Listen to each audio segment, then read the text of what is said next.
What is the best way to get around London? By bicycle? On foot? Tube? Or boat? Many Londoners would say it has to be by bus, double-decker bus. Tower Bridge, the Greenwich Meridian or the British Museum. Buses can take you anywhere. If the bus you ride doesn't go to one, change for another. London buses carry not just passengers, but also the history, heart and soul of the city. London was once the capital of an empire that ruled nearly a quarter of the Earth's land area. Today, it is an international metropolis whose heart beats in time to the global economy. Stephen Perry is 70 and a Londoner. He currently serves as the chairman of the 48 Group, a British trade organisation. His daughter, 38-year-old Jodie, also works for the organisation. Okay. My work since I left university where I studied law has all been with China. In the first years, it was buying and selling what China wanted to buy and sell. And then when reform and opening up happened, we could look at trying to put deals together which were long-term. The long-established 48 Group is a platform serving both Chinese and British companies.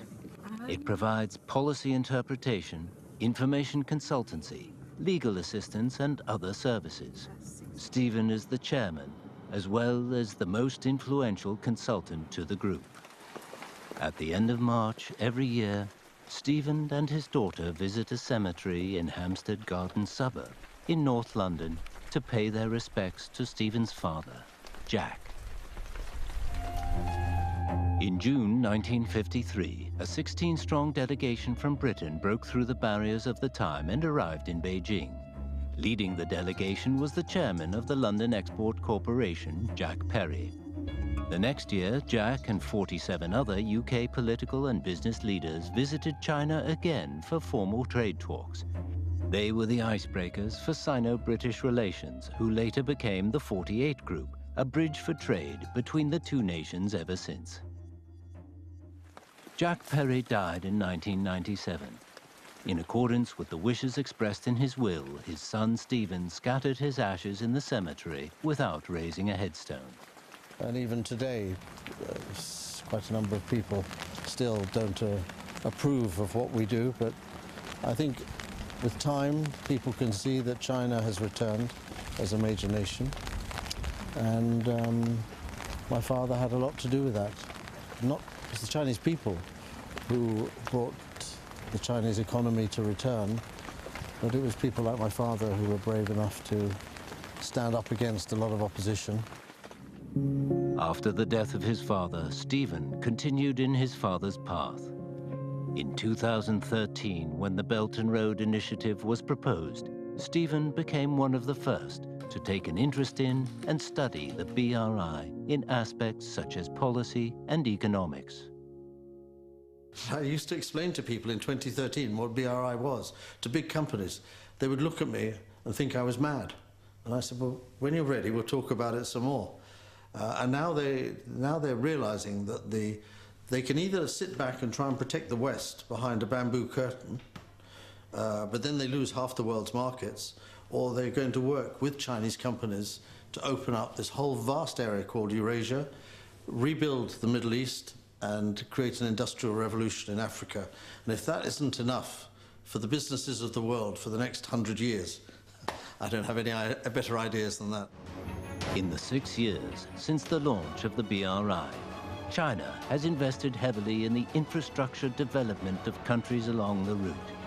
Railways, ports and hospitals have been built, and a large number of projects launched to benefit different peoples around the world. These have become an important part of Perry's evaluation of the BRI. China invested heavily in the infrastructure of China before it started building the urbanization, and the same is going to be true of BRI. I think we'll see a great urbanization occurring starting in about 15 or 20 years' time, once the basic infrastructure is in place. These three features, socialism with Chinese characteristics, BRI, and community of shared future, underpin everything that China is doing. And I've spent a lot of time studying those three things in order to better understand how Chinese leaders are thinking. Sometimes I get it right.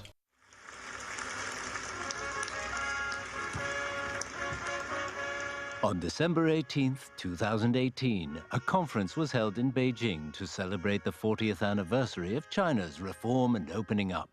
The Chinese government awarded Stephen Perry the China Reform Friendship Medal for his work as a promoter of Sino-British economic and trade exchanges. President Xi Jinping, he's the most remarkable leader in the world that I've come across. When I met him, I was sitting there watching him and listening to him talk, and I thought, you're a philosopher. I've never met a leader like you who's a philosopher. It explains it in very simple language, but it's a basic philosophy. Socialism with Chinese characteristics, BRI and Community of Shared Future, they're philosophies. But his philosophies come from practice. Returning home from China, Stephen shared his experience of meeting President Xi at the annual meeting of the 48 Group. Later in the year, I had the incredibly good fortune to meet President Xi Jinping, and President Xi was very clear about welcoming the icebreakers and their anniversary, but also about the potential for Sino-British relations. For more than half a century, the Perry family has kept faith with the icebreaker spirit. Generations have shared the moments when the history was shaped and share the hope for a better future for the world and for the world to have a better understanding of China. This is how Perry interprets the BRI. So sharing is the essence of socialism with Chinese characteristics, and sharing is the essence of BRI.